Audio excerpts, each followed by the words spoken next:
I'm at St Mary's Island on the Northumbrian coast, which marks the start of the Reivers cycle route. And ever since I've lived in the northeast of England, I've been a bit obsessed with the Reivers, this dark period of history. So in this trip, we're going to be investigating some of the myths, legends, and maybe some of the reality. We're going to be following a lot of the actual Reivers route, but I've got a few diversions today and lots tomorrow to take us into some more interesting places.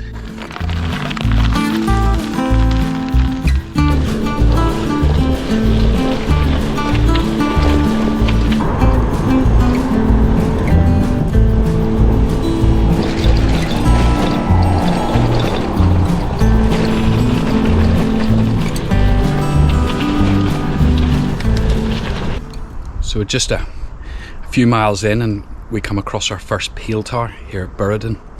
This one was built at the 16th century when the Reivers were at their height. Because basically for 300 years there was pretty much chaos along the England-Scotland border, sometimes outright war, but a lot of thieving and cattle raiding.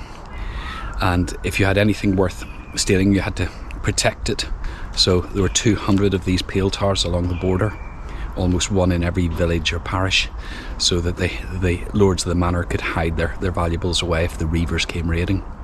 So who were the Reivers? Well, there were these big families who would sometimes be aligned to one throne, sometimes to the other, but they took advantage of the lawlessness along the border for cattle rustling and thieving and bits of murder and protection rackets and all sorts of things.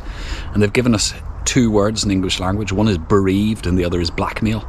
So they're really nice people, and we'll see more evidence of the protection against them as we go through the day.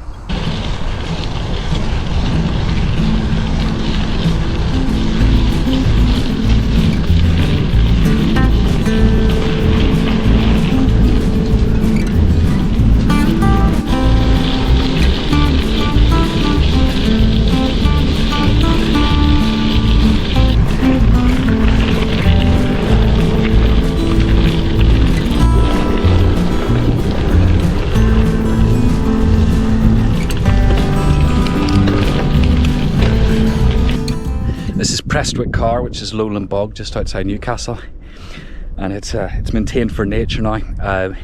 But before a lot of the farmland was drained, a lot of the borderlands would have looked like this, and the Reivers were notorious for their ability to pick their way through these bogs on small horses and ponies and throw off their pursuers if the law were stupid enough to go after them.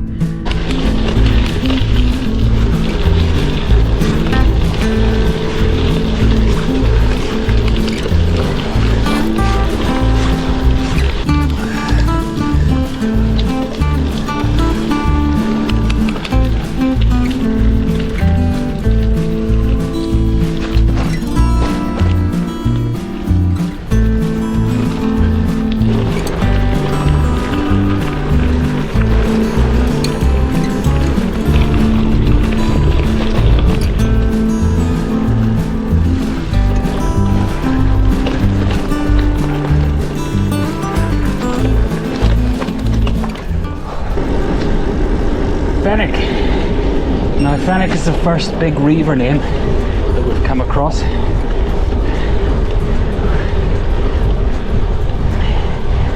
Of course they're now more famous for their department store, and I will refrain from making the obvious joke.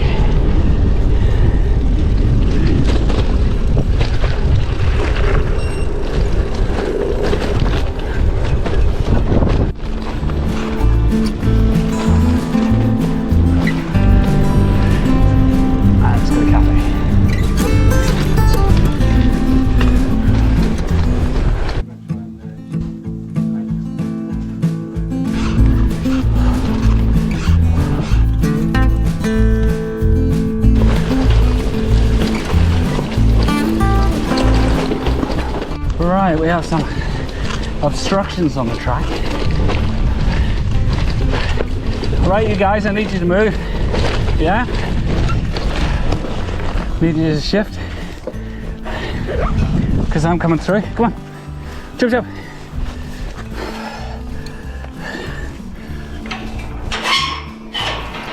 Go on. Go on.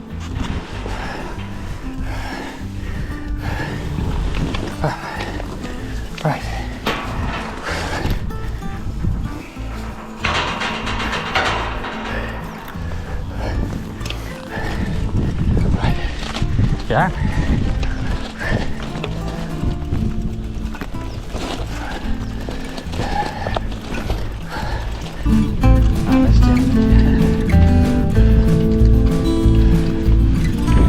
That hill tower's seen better days, obviously.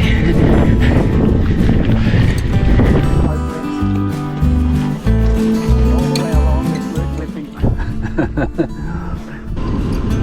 Right, go. We're just going to come through, okay?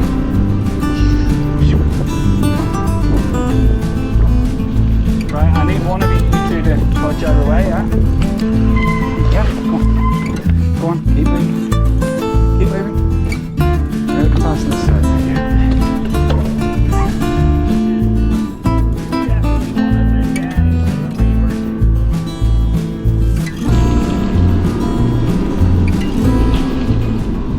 So, somewhere here in Tyndale we've missed Charlton.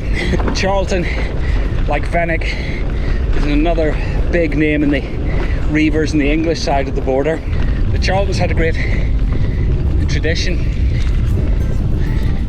that if the larder was running bare, the lady of the house would, at tea time, would walk up to the dining table with a big silver platter, lift the lid, and on it would be just a single silver spur, and that spur said to the men folk, get on your horses and go and steal us some food.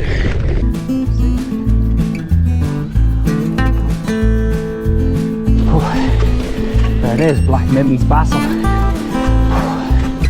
So if the rich had their peel towers, the ordinary person living in the borderlands would have a basel or bassel house, and it's basically a two-story farmhouse with really thick walls, and they're that thick. And the idea was that if the Reivers came calling, you would put the livestock, which is the only thing you had that was really worth stealing, in the bottom, and then you'd retreat up the stairs and lock the door.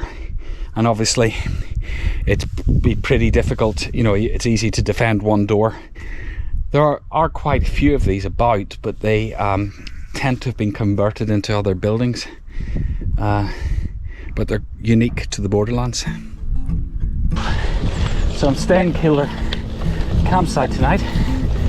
First of all, I've got to cross Kildare Forest.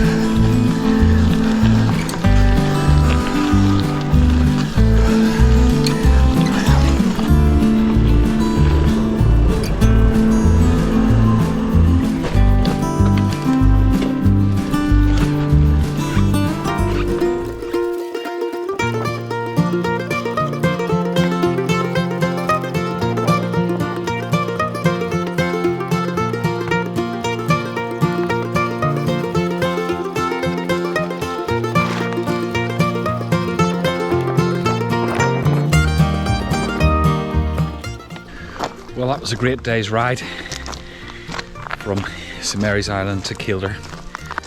Tents up, showered and cleaned. Next thing is to replace some of those calories. So I'm off to the pub.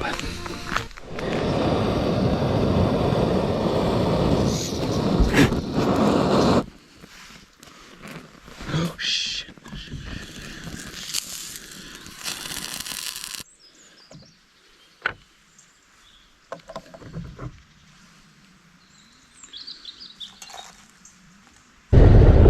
The best morning, I set fire to my plastic bowl and I got eaten alive by midges because insects really love me, but the sun is shining,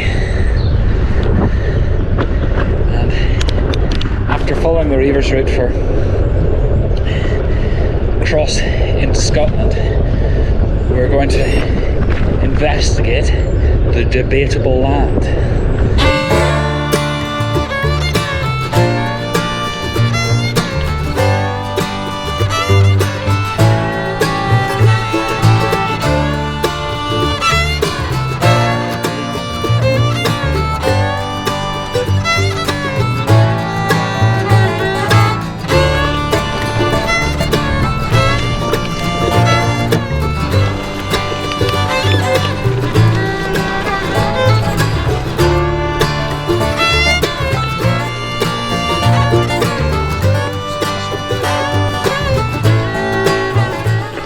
So this is Bloody Bush Toll, which marks the boundary between Scotland and England. And if you wanted to herd cattle or sheep or swine, you'd have to pay a toll here, and the amounts are marked on the post behind me. Now this border wasn't always as distinct as we'll see, because we're now about to drop into the Debatable Land. It's called Bloody Bush because apparently there was a battle between the forces of law and order and one of the Reivers gangs, and 7 men were killed here. I've read different versions of who the death toll fell on, but you're never far from the site of a skirmish in these lands.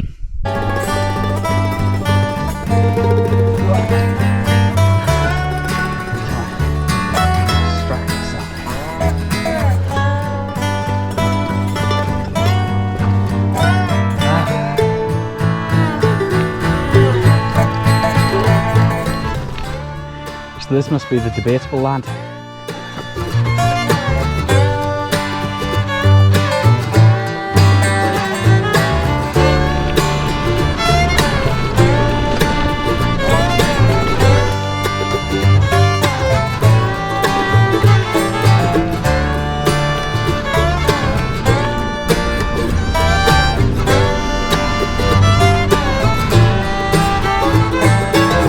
We're heading way off the official Reivers Route now, up into the Debatable Land. This is a strip of land 4 miles wide, 10 miles long, which for centuries was neither in England or Scotland. And it was once called Britain's Bloodiest Valley. It's got so bad here that in the mid-16th century a law was passed making it legal to murder, rob and burn down the house of anybody you found in the Debatable Land.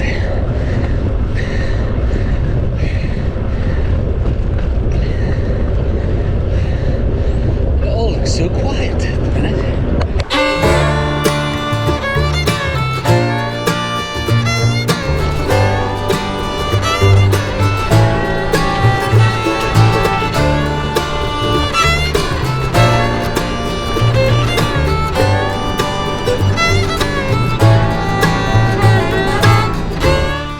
So this is Hermitage Castle at the north end of the Debatable Lands, and it's a rather evil looking building with a very, very dubious reputation. There's lots of stories of witchcraft and whatever, but the most famous is probably William de Soulis, who lived here, used to apparently dabble in the dark arts, and he went out one day and kidnapped a young peasant girl. But the peasants weren't going to take that lying down. They pulled him from his horse and were giving him a bit of a kicking when a member of another clan, the Armstrongs, turned up to rescue him. Now, de Soulis invited the Armstrong to a banquet here at the castle to say thank you. But as soon as Armstrong stepped through the door, de Soulis stabbed him in the back and killed him because he was so embarrassed about having to be rescued. One legend has it that de Soulis ended up boiled in a big cauldron by those peasants, but historians think that de Soulis died in a Scottish jail for treason, and that it was one of his ancestors who ended up being boiled in a cauldron. So as you can see, sort of sticky ends seem to run in the family.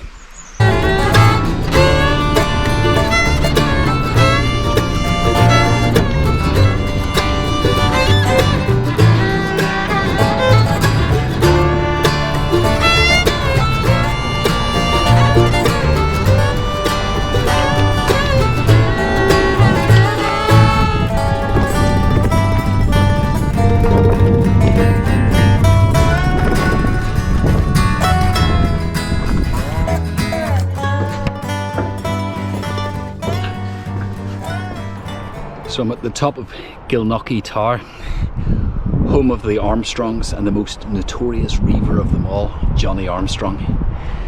And Johnny, you know, for miles, days rides around if he wasn't stealing your stuff, he was charging you protection money not to steal your stuff. So he ended up with the most sort of fearsome of reputations. Unfortunately, that reputation was the end of him, because the young King James V of Scotland invited him for a quick chat a bit further north than here, and the quick chat didn't go terribly well, because Johnny and his men ended up hanging by their necks from the nearest trees. So his fame was the end of him eventually, although the Armstrongs did get their revenge on James, because when he called on them to help battle the English at the Battle of Solway Moss, they sat on their hands, they refused to come. The Scots lost badly, and James died a couple of weeks later of whatever illness he had, but it's always said that the loss of Battle of Solway Moss hastened his end. So there's a lot of stuff here about Neil Armstrong, who was descended from Johnny Armstrong. No mention of Lance Armstrong. There was a Lance Armstrong mentioned in some of the books on the Reivers, but all I can find out about him is his nickname was Bonnie Boots.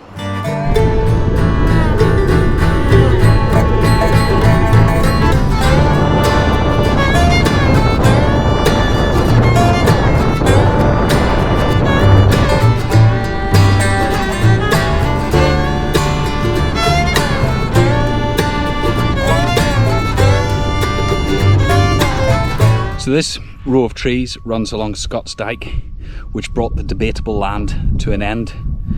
After years of haggling, the English and Scottish crowns agreed that this would form the border and give about 2/3 of the Debatable Land to the Scots and about 1/3 to the English. My favourite version of the story, and there are many, is that it was the French ambassador who proposed the final line, the compromise that everybody could accept. It's like irony there, you know, post-Brexit. So we're heading back into England and towards the border city of Carlisle.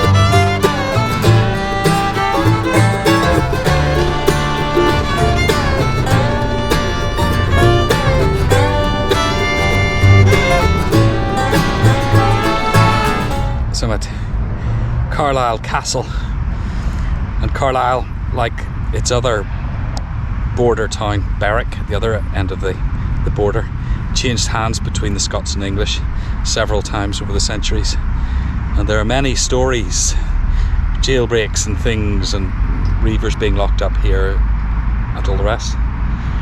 But my favourite story is the curse of Carlisle, and the Bishop of Glasgow, of all people, got so fed up with the reivers that he cursed them, and it's this 1,000-word piece of invective, and you know, reading is just hilarious. It starts off with, I curse their head and the hairs of the head, I curse their face, their brain, their mouth, their nose, their tongue, their teeth, their forehead. It goes on, their womb, their arms, their legs, their hands, their feet, every part of their body. I suppose he could have just cut to that. He goes on to curse them going, curse them riding, curse them standing, curse them sitting, curse them eating, curse them drinking. He curses their horses, their swine, their geese, their hens. He curses their cabbage patches. You know, this is fantastic stuff. And then at the end of him, and finally I condemn them perpetually to the deep pit of hell, there to remain with Lucifer and all his fellows, and their bodies to the gallows of Burrow, first to be hanged and ripped and torn by dog, swine and other wild beasts, abominable to all the world. And their candle that goes from the your curse has been engraved on this stone. I don't think it'll fit all their words in there, but I'm not going to go through and see if the cabbage patch. But this stone was blamed for bad luck when Carlisle was flooded, and I think it was taken down here to try and break the curse or something.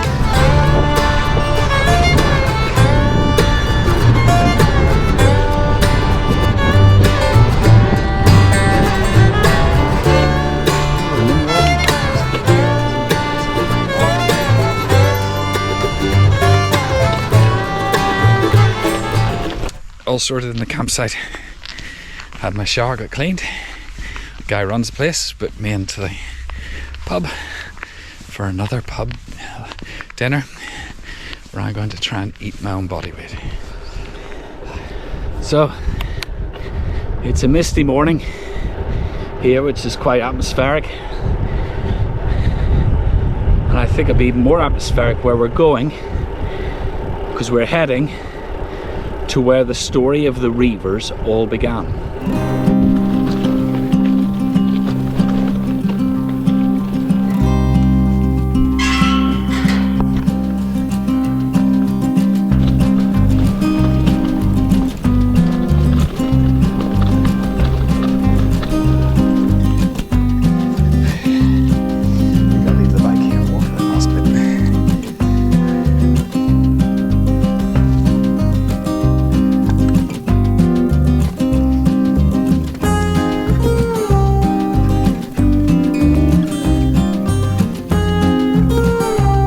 So, why is there a monument out here in the Solway Firth when, as you can see behind me, there's absolutely nothing else apart from some grazing cattle? Well, this is where Edward I of England died, and Edward called himself the Hammer of the Scots. He wanted to subdue the Scottish kingdom and bring it under his own reign, and it was in those attacks on Scotland that kicked off the Scottish Wars of Independence and led to 300 years of chaos along the borders. And within that chaos, the Reivers thrived. And it's said that in his last attack on Scotland that failed, he was dying of dysentery and he asked to be brought here so he could, with his dying breath, throw insults at Scotland across the Solway Firth here. And this memorial marks exactly where he died. Even after 300 years, his whole scheme was a failure, because it wasn't the English who subdued Scotland, and it wasn't the English who subdued the Reivers. It was James VI of Scotland became James I of England and brought the two crowns together. Now that diffused the whole situation along the border, because it was the same rule on either side of the border, so the Reivers no longer had anywhere to hide. Many of the Reivers were executed. There's a story of something called Jeddart justice, where they used to hang people and then put them on trial afterwards, because they found it more efficient that way. But huge numbers were sent to the north of Ireland, and I grew up in Belfast, surrounded by Kerrs and Nixons and Armstrongs, the great Reiver names, and that kind of brought the whole story to an end. It has to be said that when you look at the history of these lands, the Reivers, in a raid you might hear a story about half a dozen people being killed, or 2 wardens, or whatever else. But it's when the kings got involved, when you see events like the harrying of the north and the rough wooing, that's when thousands and thousands of people died. So maybe the Reivers' reputation's slightly harsh. So that's the end of my little history trip. I've thoroughly enjoyed exploring the route of the Reivers. I hope you've found it interesting too. I'm now going to circumnavigate Carlisle and pick up the last part of the Reivers Route, which should take me out to the coast.